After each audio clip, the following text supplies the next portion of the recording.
Hello, I'm Claire Smith and welcome to my channel. So today I'm going to film part 1 of 2 of my perfume collection videos. I haven't done a fragrance collection video for at least 9 or maybe even 10 months, and yes, my collection has expanded significantly since then. I keep all my fragrances on this chest of drawers. I think that's quite unusual, and I don't really have any kind of organisation to my fragrances by brand or by colour or by scent family really. I just keep the more summery ones on this side and the more wintry or heavier scents on this side. But yeah, it's a very loose organisation. So I'm just going to take you through my collection, and I'm going to split this video into 2 parts. So this is going to be part 1, and then I will do part 2 later on. So if you haven't done already, please consider subscribing and please press the like button if you enjoy this type of video. So let's get on with this. So the one at the back is Calvin Klein's Reveal. So this one is a salty, peppery, woody fragrance with a bit of musk. I only bought this recently. I was debating between that one and Kenzo World Power, but I'm really pleased that I picked that one up. So the next one is Angel Nova, which is a fruity scent. So it's very heavy on lychee and raspberry. Really zingy and uplifting. Great for the spring, summer. Next one is Balenciaga Paris by Balenciaga. This one's a woody violet fragrance, really classy smelling. Got this one recently as well, enjoying it. So the next one is Miracle by Lancome. So this is a gingery floral fragrance. Not really what I was expecting actually when I first tried this, but yeah, I was pleasantly surprised by this fragrance. This one is Marc Jacobs Decadence, but it's the Oh So Decadent variant. This one reminds me of being in a garden because it's kind of ozonic. It's got that carbonated water feel about it. And it's also got an ivy note. So it's just really, really nice for the spring, summer. This one is Versace Yellow Diamond Intense. So I bought this one over the normal Yellow Diamond because it's a little bit warmer and it's more floral than Yellow Diamond, as well as all that citrus. But yeah, I like that one too. This one I bought for a recent video on vintage scents, and I'm really not sure I like this one. It's very plummy. It smells a bit like sherry. This is Calvin Klein's Secret Obsession.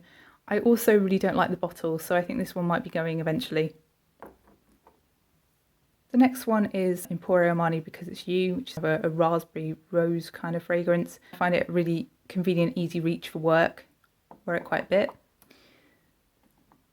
This one is Galanz Aqua Allegoria range, and it's the coconut fizz one. So this is just a very clean coconut fragrance with a lot of bergamot, really refreshing for the spring, summer.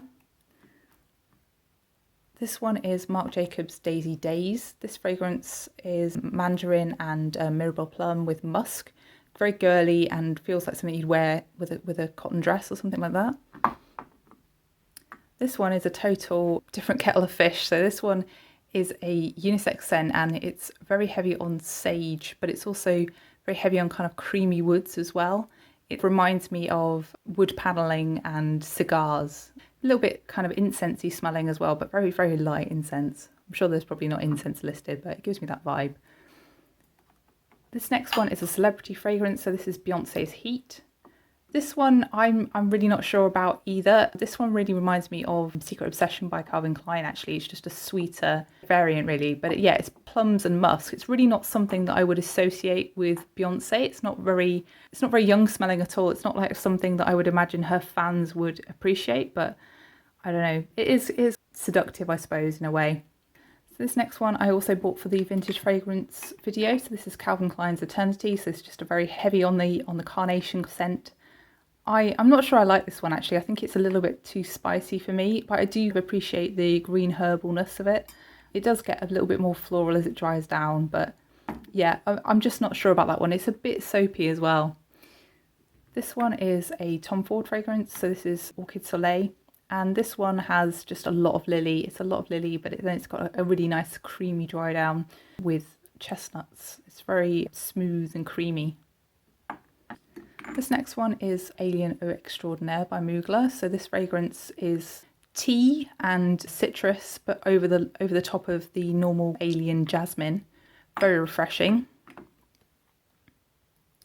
This one is Alien Mirage. So this is white floral fragrance, not especially jasmine, but just general white florals. But it's also got a sea vibe to it. I think it's really, really pretty. I really like it.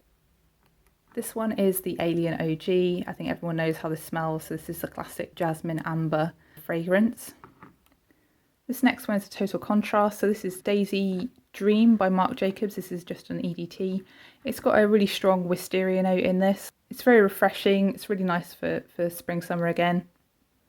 This next one is Jimmy Choo Illicit Flower. I think this one gives me really strong vibes of two other fragrances in my collection, namely Versace Vanitas, this fragrance, but also J.Lo Enduring Glow as well, which is this one. This one's just a floral, fruity fragrance. I think it's got apricots in it. Just a lot of kind of watery florals, really. This one is a raspberry rose, a musky fragrance. It's very, very much like the rose and the raspberry has been overlaid with musk. It's also got a bit of sweet pea in it, I think.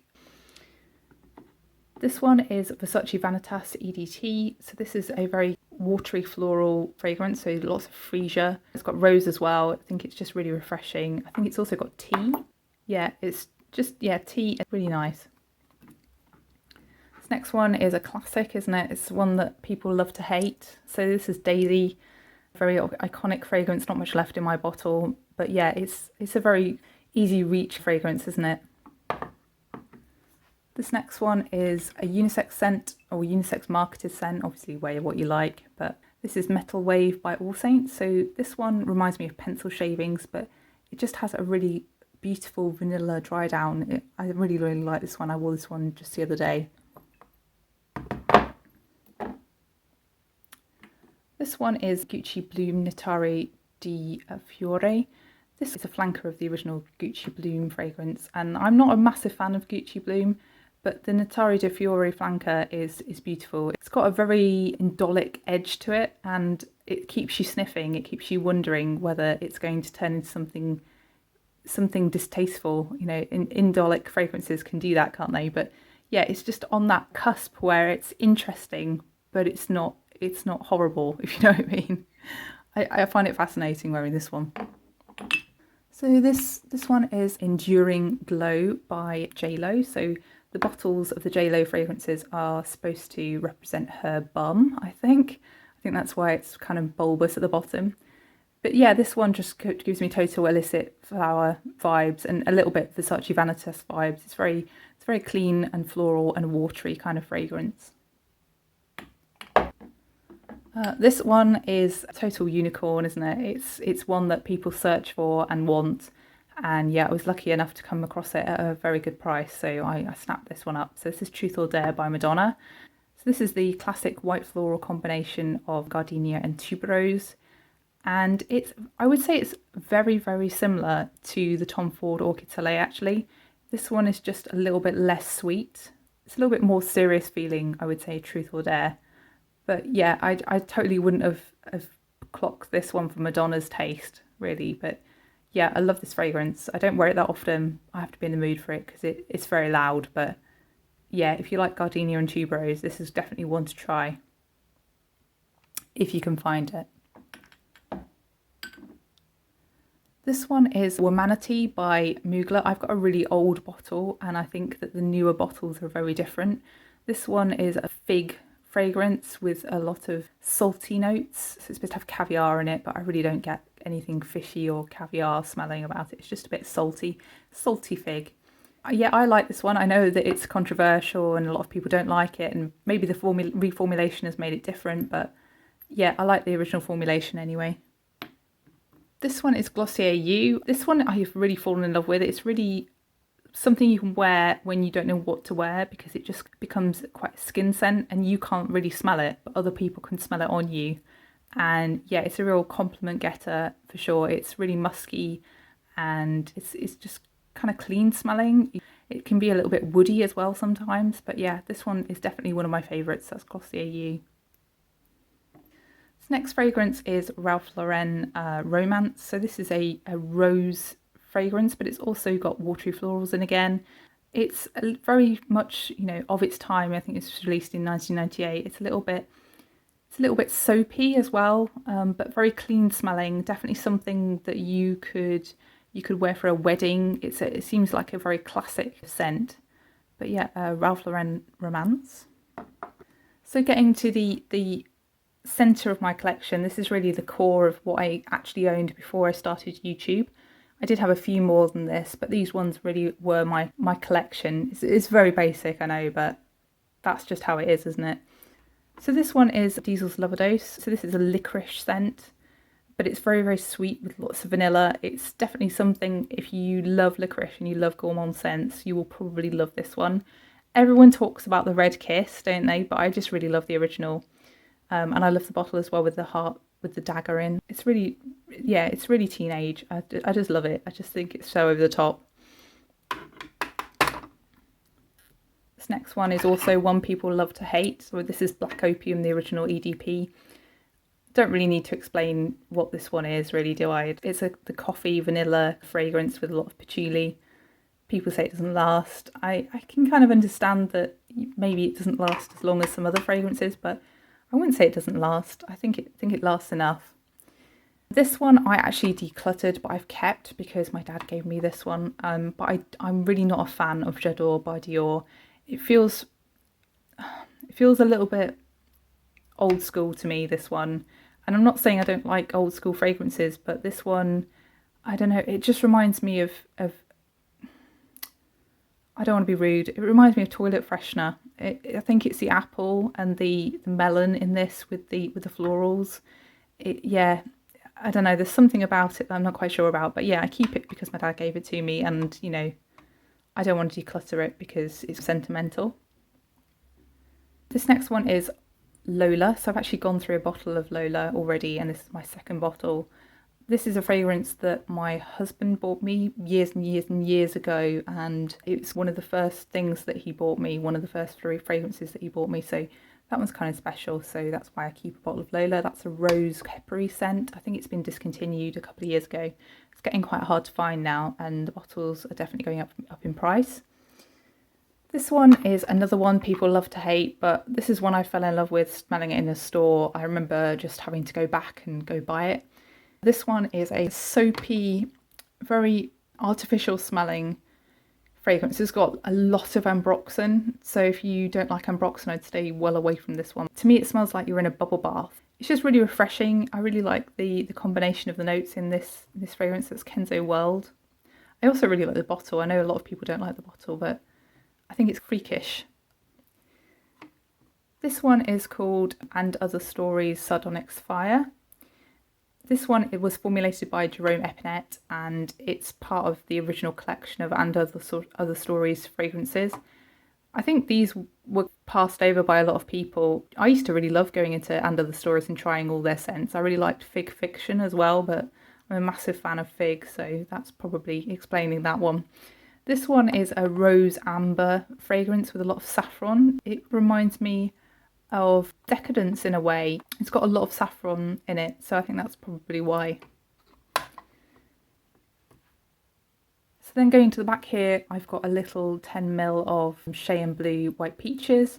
This fragrance is just a really fresh peach scent. It's really projects, this one. It doesn't last very long, but the projection is absolutely ginormous. I don't really have anything like this. It literally smells like it could be a room spray. I don't think this is a sophisticated fragrance. I think it's something just that's fun, that has a very distinctive smell about it. But yeah, I do like it. It's kind of fun. This one was the super hyped one, wasn't it, in 2020? Everyone was after a bottle of this. So this is Zadig and Voltaire. This is Her. So this is a sandalwood chestnut cream fragrance, really musky. Yeah, it's a really good one, this fragrance, but I think I can definitely see why some people wouldn't like it. I think it's not necessarily a crowd-pleasing scent, but it really stood out on the fragrance market in 2020. This one again was super hyped, so this is Nina Ricci L'Extase Rose Absolue. This is an almost oody, deep, dark rose fragrance with some saffron in it, I think. Very Middle Eastern smelling. I really like this one. Haven't used it enough because not been going out in lockdown, but you know, the time will come this winter when I will be going out again, so I'll be wearing this one a lot, I think. And then in the back here we have some really fun fragrances. So we have Moschino Fresh Couture. So this fragrance is a peony and raspberry fragrance, but it's also got some citrus at the top. So I think it's either got lime or bergamot at the top. It's just really refreshing. I've really been put off by Moschino packaging. I just think it looks super tacky, doesn't it? But actually this one really surprised me and I really like it. So that's Moschino Fresh Couture. Definitely something that's good for the summer. This other one I only bought because it came in a bundle with Fresh Couture. So this is Moschino, or Moschino, I've been saying it wrong, Moschino Funny. I'd never heard of this fragrance and yeah, there's no way I would have bought it looking at the bottle. But you know, you shouldn't judge a fragrance by its bottle. This one is just a really refreshing tea scent with a zingy orange note at the top. It smells a bit like orangeade, but with tea. I really like this one actually. I think I almost like this one more than the Fresh Couture, which was the one I intended to purchase. But yeah, I've been really pleasantly surprised by Moschino fragrances. I think if you like a really sharp fragrance, then you should definitely check out Funny. This next one is also a classic. So I originally had 2 bottles of this and I've decluttered one because I realised that I'm never going to get onto the second bottle. So this is Gucci Rush, it's just a 30ml bottle. Plastic peach, so what else can I say? This is the old formulation, so I'm not quite sure what the new formulation smells like because it doesn't have peach in it anymore, which I can't really imagine really. But yeah, this one's like a plastic peach with a bit of coriander and it's just super long lasting. You only need 1 spray and it's nuclear. So Gucci Rush. This one is one I got free. I did not intend to buy this fragrance. I got it free when I bought the Versace Yellow Diamond Intense. And this is Coach Eau De Parfum, self-titled fragrance. I think they had another one called Coach, but this is the second fragrance that they called Coach, which is super confusing. So this one is a peony scent, I think, and rose. Yeah, it's just really girly. It's very something that is, you know, it's something you can put on when you don't want to think about it. It's an easy reach kind of fragrance. Very light and floral. Not a heavy hitter, but it does have good longevity actually. I'm warming to this one. I didn't think much of it when I first got it, but now I actually do really like it, even though it is very simple and it's something I've smelt before, but it's well done, and it's also got a suede leather note in it as well, which you can pick up, but it's very light. So this fragrance is firstly in an absolutely outrageous bottle. This is Love Struck Floral Rush by Vera Wang. I had been searching for this one for ages, so I bought this for my friend maybe 10 years ago, and I just remembered really liking it, and I have used quite a bit of this one since I got it. But this one is supposed to be a champagne fragrance, but to me it's more hot on the florals really. It smells airy without being bubbly, if that makes any sense. It probably doesn't. And I've got this little rollerball of La Nuit Trésor Musc Diamant. I feel like if I let myself, I could very easily buy the entire La Nuit Trésor line. I think a lot of people do end up buying the entire La Nuit Trésor line. It's just a very beautiful, very floral smelling musk fragrance. Really, really recommend this one. If you see this on sale anywhere in those beautiful diamond bottles, then I would grab it. But yeah, I mean, the whole La Nuit Trésor line, you can't really go wrong, can you? So that's the end of part 1. I hope you enjoyed part 1 and I hope you'll come back for part 2. If you haven't done already, I hope you could also consider subscribing because I talk a lot about perfumes on this channel. And if you like this type of video, then please press the like button. And I hope to see you in the next part. Thank you for watching. Bye.